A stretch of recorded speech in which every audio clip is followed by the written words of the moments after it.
Ketika masih kecil, pasti kita sering mendengar kisah tentang maling kundang, bukan? Bahkan tak jarang juga hingga kini nama maling kundang si anak durhaka masih sering digunakan orang tua untuk jadi pengingat ketika anak tidak menurut. Legenda maling kundang merupakan salah satu cerita rakyat yang paling populer di Indonesia. Bahkan pernah dibuatkan filmnya.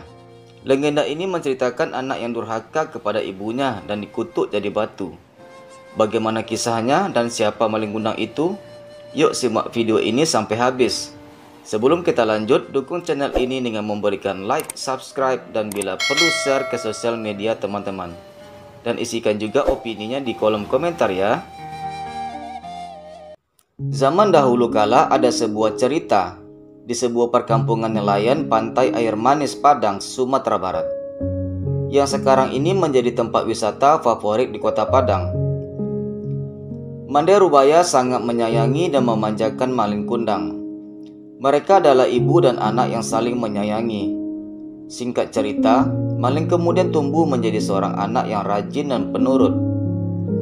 Ketika Mande Rubaya sudah tua, ia hanya mampu bekerja sebagai penjual kue untuk mencukupi kebutuhan dirinya dan anak tunggalnya itu. Pada suatu hari, kampung nelayan itu dilanda wabah penyakit yang mematikan. Maling jatuh sakit keras hingga nyawanya hampir melayang. Namun akhirnya ia dapat diselamatkan berkat usaha keras ibunya. Saat Malin sudah dewasa, ia meminta izin kepada ibunya untuk pergi merantau. Saat itu sedang ada kapal besar merapat di pantai air manis. "Jangan Malin, ibu takut terjadi sesuatu denganmu di tanah rantau sana. Menetap sajalah di sini, temani ibu," ucap ibunya yang sedih mendengar keinginan Malin yang ingin merantau. "Ibu tenanglah, tidak akan terjadi apa-apa denganku," ujar Malin sambil menggenggam tangan ibunya. "Ini kesempatan Bu, karena belum tentu setahun sekali ada kapal besar yang merapat di pantai ini. Aku ingin mengubah nasib kita Bu, izinkanlah," pinta Malin memohon. "Baiklah ibu izinkan. Cepatlah kembali, ibu akan selalu menunggumu nak," kata ibunya sambil menangis. Meski dengan berat hati, akhirnya Mande Rubaya mengizinkan Malin untuk pergi. Kemudian Malin dibekali dengan nasi berbungkus daun pisang sebanyak 7 bungkus. Hari demi hari terus berlalu. Hari yang terasa lambat bagi Mande Rubaya. Setiap pagi dan sore, Mande Rubaya memandang ke laut. "Sudah sampai manakah kamu berlayar nak?" tanya dalam hati sambil terus memandang ke laut. Ia selalu mendoakan agar anaknya selalu selamat dan cepat kembali. Jika ada kapal datang merapat, ia selalu menanyakan jawaban tentang anaknya. "Apakah kalian melihat anakku Malin? Apakah dia baik saja? Kapan ia pulang?" tanyanya. Tetapi tidak pernah memberikan jawaban yang memuaskan.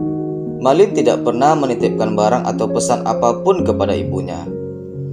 Bertahun-tahun Mande Rubaya terus bertanya, namun tak pernah ada jawaban, hingga tubuhnya semakin tua dimakan usia. Jika berjalan saja, ia mulai terbungkuk-bungkuk. Pada satu hari, Mande Rubaya mendapat kabar dari temannya yang pernah merantau di Malaka.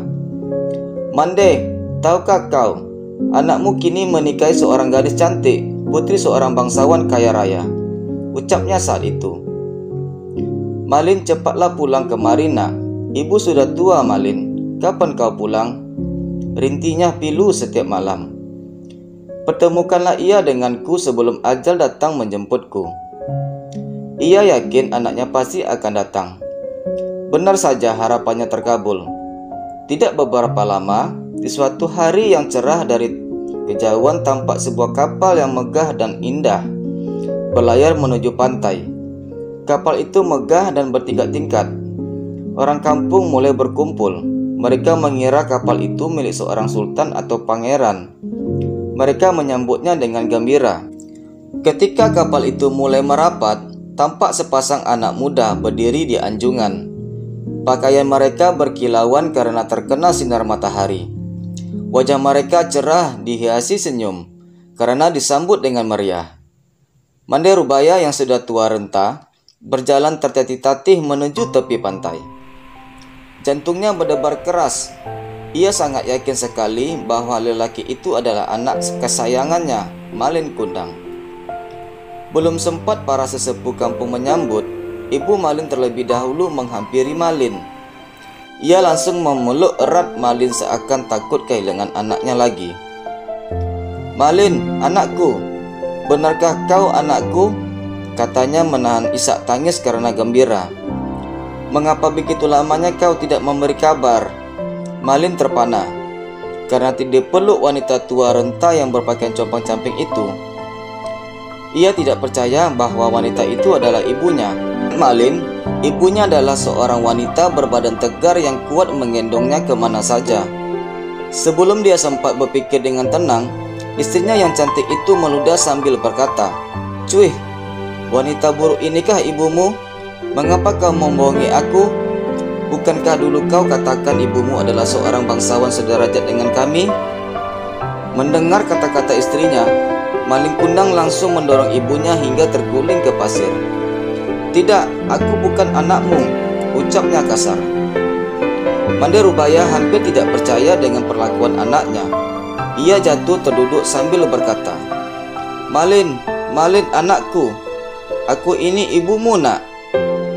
Malin Kundang tidak menghiraukan perkataan ibunya. Pikirannya kacau karena ucapan istrinya. Seandainya wanita itu benar ibunya, dia tidak akan mengakuinya. Ia malu kepada istrinya. Melihat wanita itu beringsut hendak memeluk kakinya, Malin menendangnya sambil berkata, "Hai perempuan tua, ibuku tidak seperti kau, melarat dan dekil." Perempuan tua itu akhirnya hanya bisa menangis.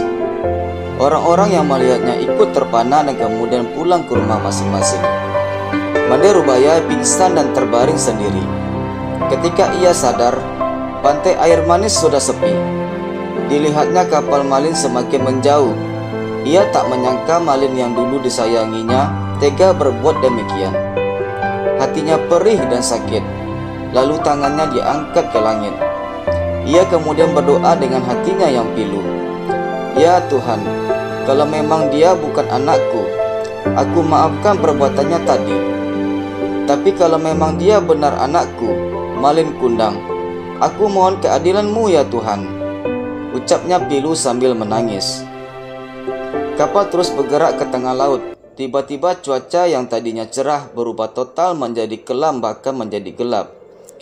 Tidak beberapa lama kemudian, hujan turun dengan lebatnya disertai badai. Langit semakin kelam, angin bertiup semakin kencang. Gelombang lautan semakin mengumbung tinggi. Tiba-tiba terdengar suara halilintar menyambar membelah langit. Disusul hujan badai yang menimbulkan gelombang besar, mengamuk dan menakutkan. Seluruh awak kapal dicekam ketakutan. Tiba-tiba ombak setinggi bukit menghampas dan menerjang kapal Malin Kundang. Kapal jadi terguncang hebat.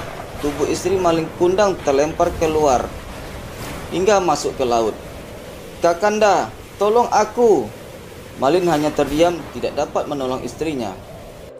Nasi sudah menjadi bubur. Rasa sakit hati seorang ibu tua telah berubah menjadi kekuatan alam yang dahsyat. Menelan teriakan Malin Kundang yang memohon ampun kepada ibunya.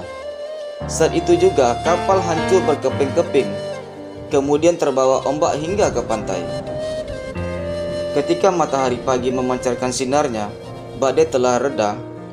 Di kaki bukit terlihat kepingan kapal yang telah menjadi batu. Itulah kapal Malin Kundang. Tak jauh dari tempat itu nampak sebongkah batu menyerupai tubuh manusia. Konon itulah tubuh Malin Kundang, anak durhaka yang kena kutuk ibunya menjadi batu. Di sela-sela batu itu berenang-renang ikan teri, ikan belanak dan ikan tenggiri. Konon ikan itu berasal dari serpian tubuh sang istri yang terus mencari Malin Kundang. Demikianlah sampai sekarang, jika ada ombak besar menghantam batu-batu yang mirip kapal dan manusia itu, terdengar bunyi seperti lolongan jerit manusia. Sungguh memilukan kedengarannya. Kadang-kadang bunyinya seperti orang meratap menyesali diri. "Ampun bu, ampun bu." Konon itulah suara si Malin Kundang. Demikianlah legenda Malin Kundang yang dikutuk jadi batu karena durhaka kepada ibunya. Tentang kebenarannya hanya Allah SWT yang hanya mengetahuinya. Yang jelas hikmah dari Di balik kisah ini adalah seorang ibu pasti sengsara dan menderita jika anaknya yang sudah berhasil jadi orang kaya ternyata tak mau mengakuinya sebagai ibu.